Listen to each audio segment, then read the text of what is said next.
Vamos conversar com a Iracy Caetano. A Iracy é assistente social e também psicoterapeuta. E nós vamos tratar de um assunto que acaba atingindo, afetando muitas famílias mesmo, que é o consumo de drogas. Então a Iracy tem um trabalho já reconhecido na cidade, ela tem uma clínica, depois ela pode passar os contatos dela. Mas, Iracy, eu nunca vi tanta gente envolvida com drogas ultimamente. Você tem tido muito trabalho no seu dia a dia. Bom dia, obrigado por ter vindo. Com certeza. Bom dia, Edson. Obrigada pelo convite, pela oportunidade. Eu sempre digo que eu não posso perder a chance de conversar isso com a população, porque, como você disse, é uma situação que tem impactado a sociedade como um todo, né? E, de fato, muito trabalho. Tanto é que nós tivemos dificuldade para combinar o nosso horário aqui, né? Então, que bom a gente ter a oportunidade de falar um pouquinho. Estou à disposição aí de vocês. Você sabe que eu fui buscar uns dados aqui, eu tenho dados aqui de 2022. Olha, a informação que eu tenho aqui, globalmente, mais de 292 milhões de pessoas usaram drogas em 2022, um aumento de 20% em relação à década anterior. E aí tem algumas drogas aqui que são mais usadas do que outras, mas é impressionante. O que as pessoas buscam? Elas buscam alegria, buscam um refúgio, uma fuga? O que as pessoas buscam na droga, Iracy? Edson, eu vejo que é um pouco de tudo isso que você falou, né? Um grande vazio existencial. A sociedade está vivendo uma era do fast food, né? Do fast, tudo é fast, né? E aí a alegria e a complementação da vida também está ficando fast. E aí como é que as pessoas descobriram que ela pode fazer isso, ou pelo menos equivocadamente, né? Através do uso de substância. E isso, na verdade, data de milênios também, data da sociedade. Desde que a sociedade existe, o homem descobriu que ele pode alterar o seu estado de comportamento através do uso de substâncias. Foi uma descoberta, dizem até que por acaso, mas ele percebeu que ele pode alterar. No passado, essa busca, ela trazia, de fato, um alívio e poucas consequências. Mas nos dias de hoje, sem dúvida nenhuma, as consequências, o alívio é muito pequeno, muito rápido, e as consequências muito graves e muito duradouras. Então, inverteu totalmente, né? Porque as drogas são mais fortes, mais potentes agora, é isso? Eu diria, Edson, a experiência tem mostrado, a gente está há alguns anos trabalhando nessa área, né? Muito mais junto ao mundo corporativo, mas à sociedade como um todo. Tem dois fatores importantes, né? A potência da droga, talvez, né? Mas o acesso à liberdade que a gente tanto fala e que eu aqui quero ressaltar. A liberdade é importantíssima, mas assim, será que nós estamos prontos para lidar, né? Para fazer escolhas, para fazer boas escolhas, né? Então existe a questão do acesso, que está muito, o próprio valor.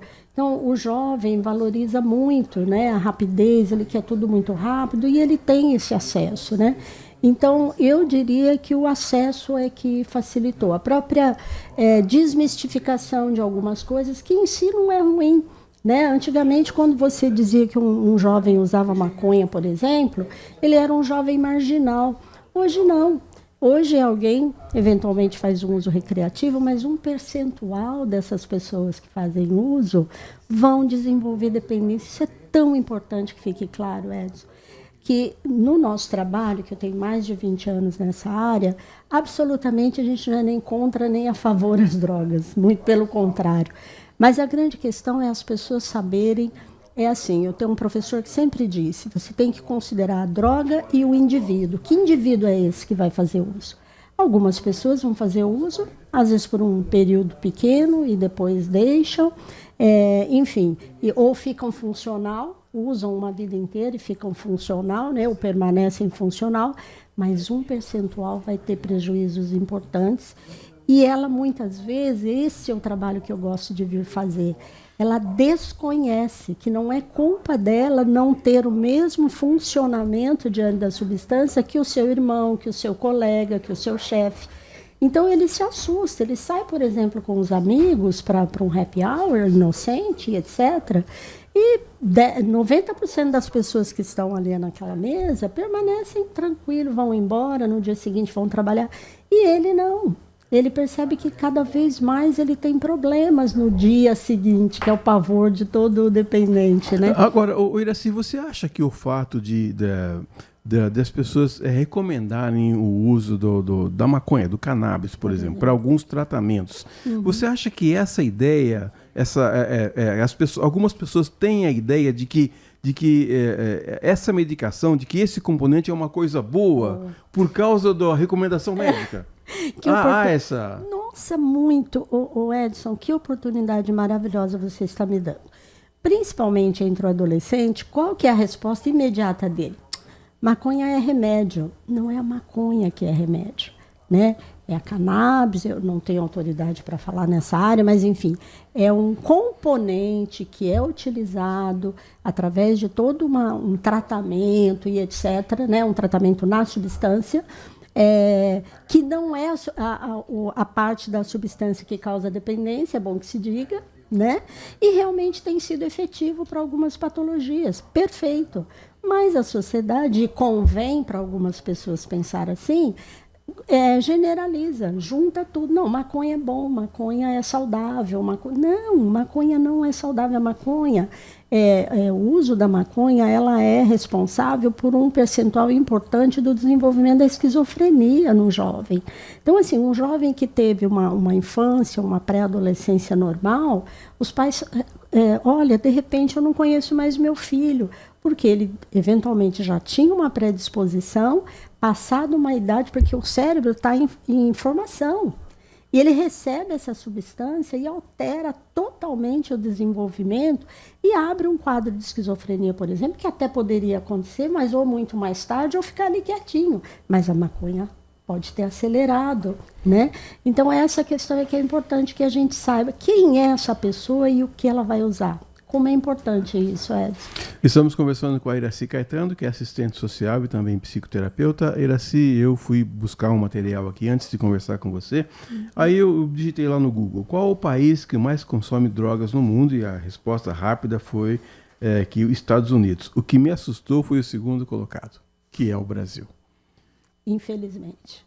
Infelizmente. Isso para as drogas legais ou ilegais, outra oportunidade interessante, né? Para a Organização Mundial da Saúde e para nós da comunidade científica, droga é droga. A substância psicoativa, ela interfere no desenvolvimento e na atuação do cérebro como um todo. Então, independente dela ser legal, o cérebro não sabe o que é legal, o que é ilegal, ele vai ter as suas reações. Então, de fato, o Brasil é quem mais tem buscado a substância, historicamente, né? E é campeão assim, por que eu estou dizendo da diferenciação, né? Assim como a medicação. O Brasil é campeão no uso de calmantes, de moderadores de apetite, né? Eu não sou socióloga, né? Eu sou assistente social de formação, mas não socióloga. Eu não saberia dizer por que o nosso comportamento é dessa busca frenética, né? Mas nós somos essencialmente buscadores, todos nós. E né? não tem idade, né? Não tem idade. Somos buscadores de emoções. Mas precisamos de informação, precisamos disso que nós estamos fazendo aqui para poder fazer opções, para poder fazer a escolha certa, em qualquer idade, mesmo um adulto, eu já estou velho. Não, os prejuízos do desenvolvimento da dependência química, eles não respeitam idade, não respeitam classe social, cor, nada disso. Então, a informação é a melhor forma de prevenir. Quero, inclusive, já parabenizar vocês pela escolha do tema, da pauta. Iraci, um conceito um pouco antigo, você fala, pessoal, esse cara aí é drogado, matou a família, bateu na mulher, mas é drogado. Eu quero saber de você, se a pessoa que usa droga, se ela é um viciado ou se ela é um doente, um dependente. Olha aí, né? Segundo a Organização Mundial da Saúde, 10% de um dado segmento populacional, ao fazer uso, vai desenvolver dependência. Então, é difícil você dizer, aquela pessoa fez uso, alterou o seu comportamento e ele é um dependente. Não necessariamente. Ele está sob efeito e teve uma atitude inadequada. Então, nem todo dependente químico é violento e nem toda pessoa violenta é dependente química. Ela pode ter estado só sob o efeito, né? Quem faz diagnóstico, quem identifica qual é a condição de saúde mental daquela pessoa nós, né, da área da saúde, e sobretudo o médico, psiquiatra, neurologista, que vai fazer o diagnóstico, porque a dependência química, Edson, é um diagnóstico médico, é doença, não é falta de vergonha na cara, não é falta de boa vontade, né? É uma condição nosológica, né? É um problema de saúde. Você pode ter um problema cardíaco, você tem dependência química, né? Eu costumo dizer para os meus meninos lá que eu cuido, você entrou na fila, né? Você podia ter AIDS, você podia ter câncer, você entrou na fila da dependência química. E é preciso aceitar isso para fazer boas escolhas. E aí a sociedade diz que é muito difícil, né? Então, um dependente do álcool, por exemplo, ele tem que escolher nesse carnaval, onde está todo mundo bebendo, e a própria mídia, numa situação muito tranquila, nossa, olha, bebam muita água, bebam com moderação, tal. Para isso, para o cérebro de um alcoólatra. Beba com moderação. Verdade. Então, ele precisa estar orientado sobre as escolhas. Mas todo mundo bebe. Aí, como diria a mãe judia, mas você não é todo mundo. É verdade. O Iracy, e no mundo corporativo, a droga tem feito estrago? Esse muito grande, muito grande. Esse é meu assunto preferido até, né? Você sabe que a gente tem, não sei o quanto as pessoas já estão discutindo isso, mas houve uma mudança muito importante na NR1, onde as empresas serão obrigadas a ter um trabalho, a apresentar números e fazer uma ação concreta na questão da prevenção e do tratamento da saúde mental como um todo. E dependência química também. Aqui na Band já começou o programa. Olha que coisa maravilhosa. Pena que não sou eu que estou envolvida, mas é muito parabéns, porque realmente toda empresa vai precisar mergulhar nessa questão, né, através do seu próprio público interno, ou mesmo com assessoria, mas vai porque dia 6 de maio, né? Então, você me perguntava, o mundo corporativo, o percentual que você vê na sociedade como um todo, ele se repete dentro das organizações.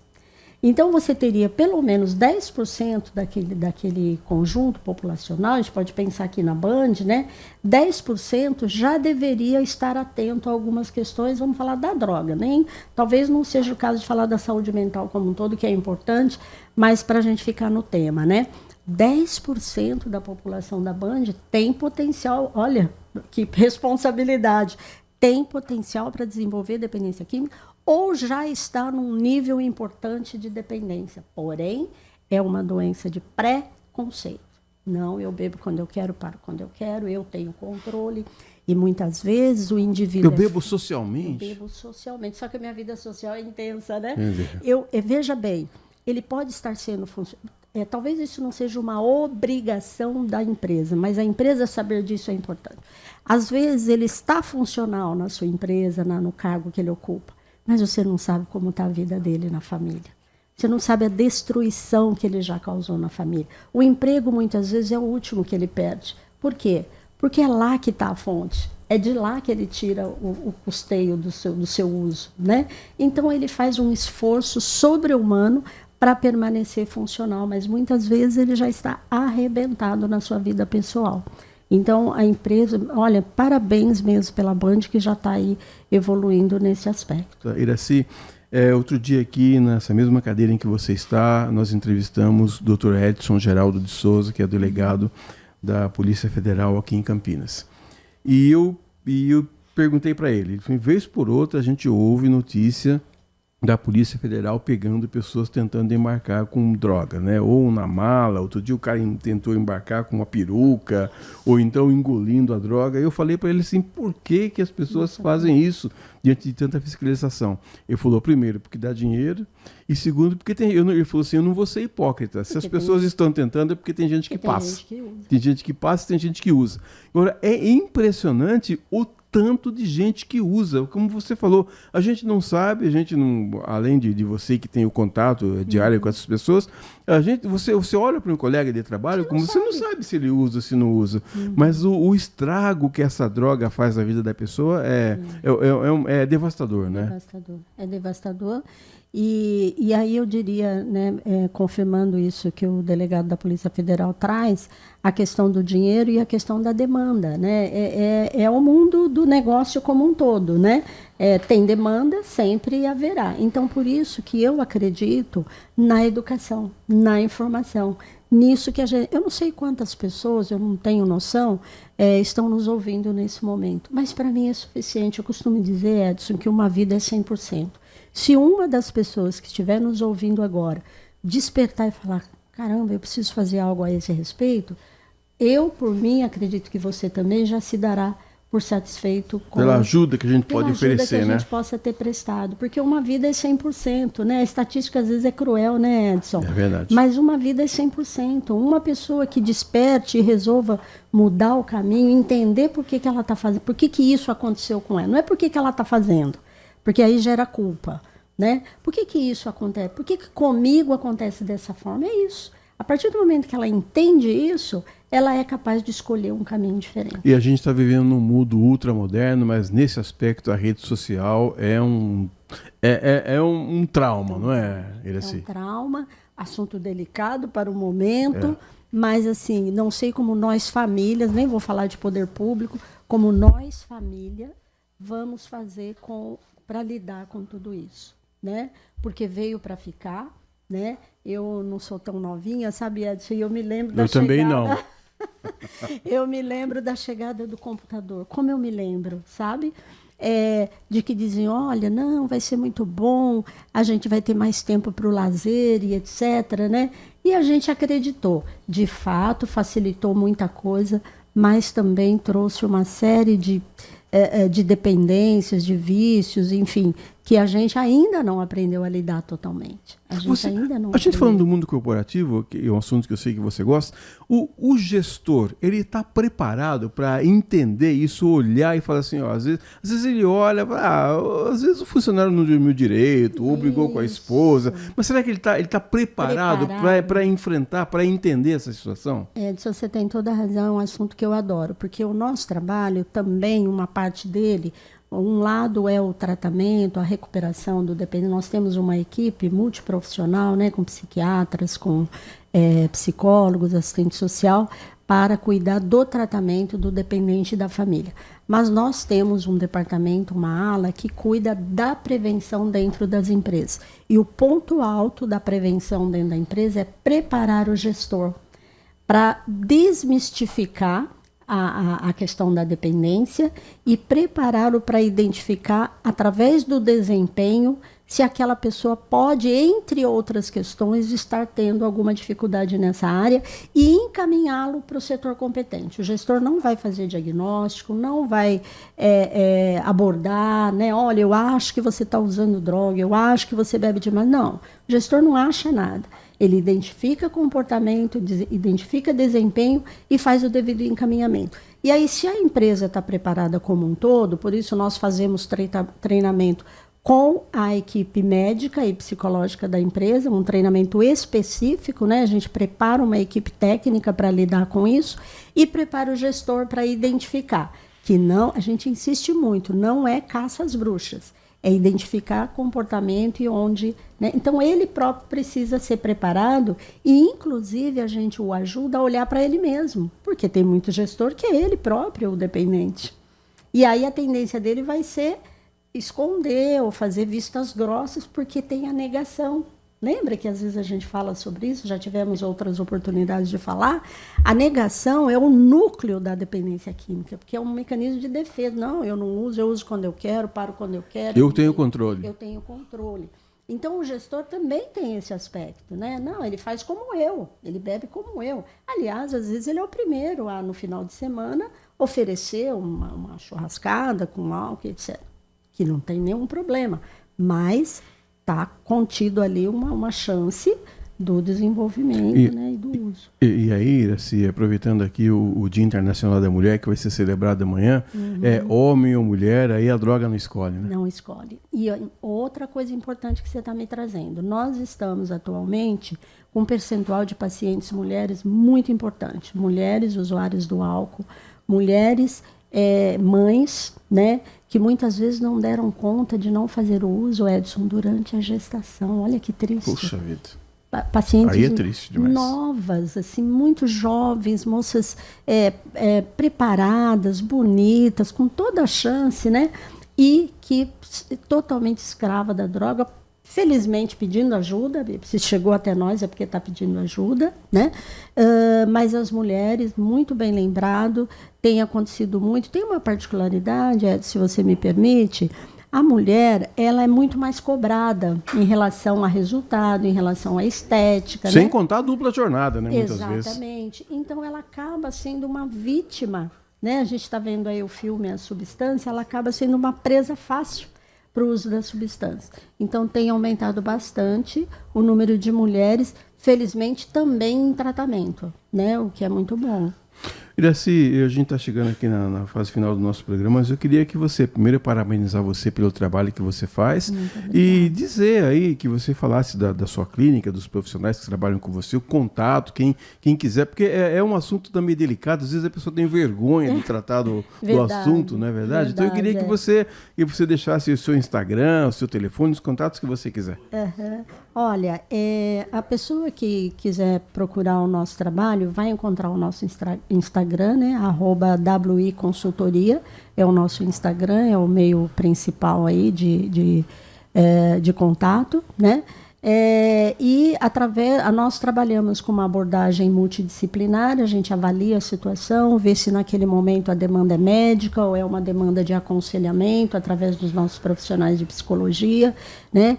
Ou mesmo se ela deve, em outra oportunidade a gente pode se aprofundar, ser encaminhada para uma internação, que é outro mito, né? A internação, neste caso, muitas vezes é muito bem-vinda, mas a gente fala numa outra oportunidade. Então, basicamente, o nosso trabalho é esse, né? Acolher, identificar e propor a melhor conduta. Né? Entrar nesse mundo é fácil, mas sair é complicado. É que são elas, né? Mas temos tido... Mas e quando a pessoa diz assim, ele não sai porque ele é fraco? Porque ele não quer. Porque ele não quer. É por isso que a gente tem um trabalho próprio com a família, para a família entender. E é tão bonito quando a família descobre, fala, nossa, eu estava sendo injusta, porque eu não sabia que ele tinha uma doença, né? Então a gente trabalha muito nessa área também, preparando a família para entender isso e entender o papel, porque muitas vezes ela pode ser facilitadora. Por não conhecer, ela pode ser facilitadora, ela pode incentivar a pessoa ao uso sem saber. Né? Porque a pessoa usa aquelas, tá vendo, eu não sou compreendido, etc, vou usar mesmo, né? Então, quando a família tem informação, ela não permite ser usada em favor da doença do outro. Então, tem sido esse o nosso trabalho. É um trabalho muito feliz, que a gente adora fazer, a gente faz com muito respeito, né? Muito amor pelos nossos pacientes. E só finalizando, o quanto temos recebido de retorno de pessoas que estão felizes, abstinentes há anos e com uma vida plena. Isso é muito bom, né? Iracy Caetano, assistente social, psicoterapeuta, muito obrigada pelos conhecimentos que você compartilhou aqui com a gente. Volte sempre. Eu que agradeço e parabéns realmente à casa, viu?